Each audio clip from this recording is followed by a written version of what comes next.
dualar kalbimi boğur.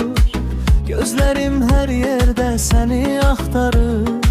Sensiz bu şehirde mənə dar gelir. Ay sarışın parlayan ulduzum benim. Saçların benzeyir güneş teline. Könlümü vermişem sevda yeline. Gülüşün bəxşedir ruhuma bahar. Sen de tapıp özünü bütün arzular. Ay sarışın şirin hayalım benim.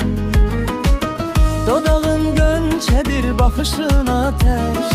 Sen varsan lazımdı mənə ne güneş. Kimseye benzemez bu temiz duygu. Seni düşünmeyden kaçıp gözümün yuxusu. Ay sarışın eş bəstəm benim.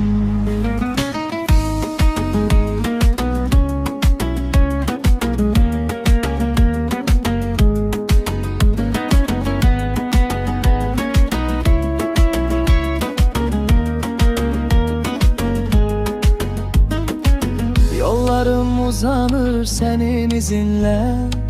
Dünyam renklenir birce sözünle. Küleyler pıçıldar adını mənə. Her günüm her anım kurbandır sene. Ay sarışın ömür payım benim. Gelsene toxunum xəyallarda yok. Həsrətin qəlbimə sancılan bir ox. Taleyim sen adlı denizde üzer. Bu sonsuz eşkimiz dünyaya bezer. Ay sarışın tek hakikatim benim. Dodağın gönçedir, bakışın ateş. Sen varsan lazımdı mənə ne güneş. Kimseye benzemez bu temiz duygu. Seni düşünmeyden kaçıp gözümün yuxusu. Ay sarışın tek hakikatim benim.